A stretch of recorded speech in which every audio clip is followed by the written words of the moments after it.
안녕하십니까. 세상 읽어주는 남자 이상훈입니다. 오늘은 CPU 시장에 매기가 온다. 그리고 삼성에 미칠 파장이라는 주제로 한 말씀 드리겠습니다.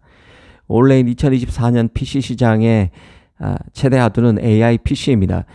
이미 마이크로소프트 MS는 그 생성형 AI 구동에 최적화된 고성능 PC를 뜻하는 코파일럿 PC라는 새로운 카테고리를 선보인 상태입니다.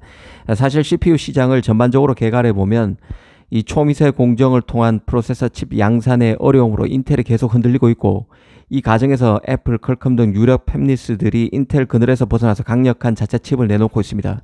하지만 그 칩이 뛰어나다고 기존 칩을 버리고 새 칩을 무조건 쓸 수 있는 것은 아니죠. 새 칩의 탑재는 그 OS 업체, 운영업체의 도움이 없다면 불가능한 일입니다. 이 운영 체제를 담당하는 그 MS의 경우는 인텔 영향력을 줄이기 위해서 ARM 프로세서 기반 윈도우 OS를 강력히 지원하고 있는 상황인데요. 기존 칩 강자의 부진, ARM 그 IP를 활용한 업체의 칩 설계붐, 그 OS 업체의 측면 지원 등 3박자가 맞아 들어가면서 ARM 기반 CPU 위상이 점점 강화되고 있는 상황입니다. 특히 퀄컴과 MS 간의 독점 계약도 올해면 끝나게 되는데요. 올해까지는 퀄컴만이 ARM 기반 칩을 만들 수 있지만 내년인 2025년부터는 달라지는 것이죠. 이걸 직접 그 ARM CEO가 밝힌 적이 있습니다.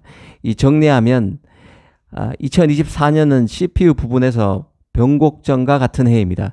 이 오랜 슬럼프였던 CPU 시장에 모처럼 만의 AI PC라는 대형 호재가 나왔고, 여기에 퀄컴과 MS 간 독점 계약도 올해 완료됩니다. 마무리됩니다. 그 ARM 기반 프로세서가 등장할 수 있는, 새로운 ARM 기반 프로세서가 등장할 수 있는 판이 깔린 것이죠. 무대가 깔렸습니다. 결국 이런 상황을 이용하는 업체가 하나 둘씩 나오게 될 것입니다. 이 얘기를 다시 꺼내는 이유는 미 IT 매체 WCCF 세계 관련 소식이 있었기 때문인데요. 바로 미디어텍과 엔비디아가 내년인 2025년 상반기 AI PC 칩을 출시한다는 것입니다. 관련 루머는 1, 2년 전부터 계속 드문드문 나온 상태였는데 이전에도 설명해 드린 적이 있습니다. 하지만 내년이 임박한 2024년 하반기에 관련 소식이 또 나오고 있는 만큼 사실 가능성이 농후하다는 판단입니다. 미디어텍과 엔비디아가 손잡은 이 AI PC 칩은 내년 상반기에 양산이 되고, 퀄컴의 CPU인 스냅드래곤 X 엘리트와 정면 대결할 칩입니다. 파운드리는 TSMC 3나노 2세대 노드인 N3E를 활용하게 될 것입니다. ARM 아키텍처를 기반으로 하고 엔비디아의 GPU IP가 탑재될 가능성이 큽니다. 이전 외신에서는 이 칩이 그 TSMC의 패키징 기술인 치폰 웨이폰 서브스트레이트를 활용할 것이라는 보도도 있었습니다. 지금 그 엔비디아의 AI 칩과 같은 그 AI 칩 양산에 지금 이 치폰 웨이폰 서브스트레이트 패키징 설비가 활용되고 있는 상황인데요. 여기에 하나 더 얹어가는 것이죠. 미디어텍과 엔비디아 CPU도 이 패키징 설비를 활용하게 된다는 뜻입니다. 엔비디아의 GPU IP인 테그라가 활용될지도 주요 관전 포인트인데요. 이 엔비디아의 테그라 GPU는 닌텐도 스위치 같은 휴대용 콘솔 게임기나 드론 등 고성능 GPU와 인공지능 연산이 필요한 분야에 특화된 제품으로 정착돼 왔습니다. 만약 미디어텍 칩에 이 GPU IP가 활용되게 되면 엔비디아로서는 과거에 실패했던 모바일 AP 진입 가능성을 다시 한번 타진하게 되는 셈입니다. 사실 엔비디아는 CPU 사업에 그간 속도를 내왔는데요. 당장 서버 CPU인 그레이스 CPU를 출시했습니다. 엔비디아의 첫 서버용 CPU인 그레이스 CPU는 TSMC 4나노인 N4 공정으로 만든 CPU죠. 엔비디아가 자신의 서버 CPU인 그레이스 CPU를 내놓음으로써 자신의 최고 사양 GPU인 호퍼 100과 ARM 기반 그레이스 CPU를 결합한 그레이스 호퍼 슈퍼칩도 나온 상태입니다. 그레이스 호퍼 슈퍼칩은 HPC 환경에서 사용되는 칩이죠.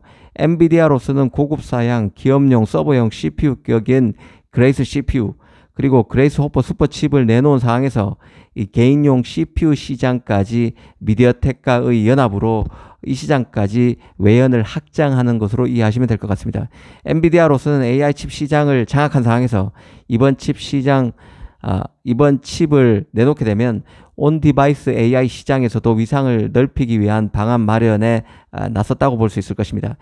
GPU 중심의 비즈니스를 해왔던 엔비디아가 CPU로 확장되는 만큼 엔비디아가 원하는 방향이고 엔비디아만의 AI 생태계 확장에도 도움이 될 것입니다.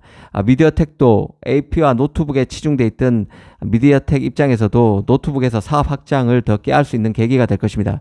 만약 엔비디아 테그라 IP를 활용한 미디어텍과 엔비디아 간 협업이 모바일 AP 쪽으로 진화한다면 엔비디아로서는 그간 포기했던 모바일 AP 사업의 재시동을 거는 것이고 미디어텍 입장에서는 자신의 디멘시티 혹은 새 브랜드 AP 발표를 통해서 안드로이드 진영에서 삼성 엑시노스를 완전히 제치는 계기를 만들려고 할 것입니다. 삼성 AP 설계 파트에서는 긴장할 만한 대목인데요. 최근 삼성은 갤럭시에 탑재할 AP로 미디어텍의 최고급 AP죠. 디멘시티 9400을 검토하고 있는 것 같은 분위기인데요. 미디어텍이 노트북 CPU까지 내놓으면서 엑시노스를 추월하는 계기를 잡을 수 있다는 생각도 듭니다. 사실 미디어텍과 엔비디아 간 결합은 파운드리 시장에서도 큰 영향을 줄 수 있는 이슈입니다. 지난해인 2023년 TSMC의 팹리스 고객 순위를 보면 애플이 1위, 2위가 엔비디아입니다. 이 애플은 TSMC 전체 매출에서 25%, 엔비디아는 11%를 차지했는데요. TSMC 매출에서 두 자릿수를 기록한 곳은 애플과 엔비디아가 다입니다. 올해인 경우에 TSMC 고객에서 엔비디아가 더 포션을 넓힐 것으로 보이고 인텔도 자신의 칩에 들어가는 상당 부분의 다이를 TSMC에 맡기면서 인텔의 약진도 예상되는 상황입니다. TSMC 고객 순위에서 애플, 엔비디아 다음 고객이 바로 미디어텍인데요. 올해는 추가로 하락할 가능성이 있다는 뜻입니다. 이런 상황에서 미디어텍으로서는 엔비디아와의 협업을 통해서 TSMC와의 캡과 합보 등과의 협상력에서 또 하나의 지렛대를 잡은 느낌입니다. 이 과정에서 소외 가능성이 있는 업체가 바로 전통의 프로세서 강자 AMD인데요. X86 CPU 업체지만 AMD도 지금 ARM 기반 CPU를 내놓을 가능성이 있다는 얘기가 계속 외신에서 조금씩 나오고 있는 상황인데요. 인텔과 함께 X86의 터줏대감인 AMD가 ARM 기반 칩을 건드린다는 얘기는 자신의 텃밭인 X86을 보호하기 위한 방어막을 치는 역할도 여기에서 기대하겠지만 앞으로 ARM 시장의 확장성을 감안해서 이 시장까지 건드리겠다는 양수겸장의 카드로 볼 수 있습니다. 삼성 파운드리로서는 메이저 팹리스의 칩 유치가 절실한 상황인데요. AMD가 만약 그 ARM 기반 칩 설계에 나선다면 삼성 파운드리도 ARM 기반 칩은 많이 만든 경험이 있기 때문에 고려 대상이 될 것입니다. 이전에 X86 칩을 TSMC에 맡길 때보다는 ARM 기반 칩을 설계하게 되면 삼성도 이전보다는 TSMC와 더 같이 칩 수주를 놓고 AMD가 진지하게 고민할 수 있다는 뜻입니다. 앞으로 엔비디아와 미디어텍이 손잡은 칩이 ARM 기반 칩셋으로 퀄컴의 스냅드래곤 X 엘리트 그리고 애플의 M4 등과 어떤 경쟁 구도를 형성할지 지켜보는 것은 흥미로운 포인트가 될 것입니다. ARM 기반 칩셋 진영이 커지면 결국 그 X86 기반 칩셋 진영의 새는 쪼그라들 가능성이 있는데요. AI 칩 패권 구도가 한결 흥미로워질 것입니다. 요동칠 가능성이 커지고 있습니다. 감사합니다.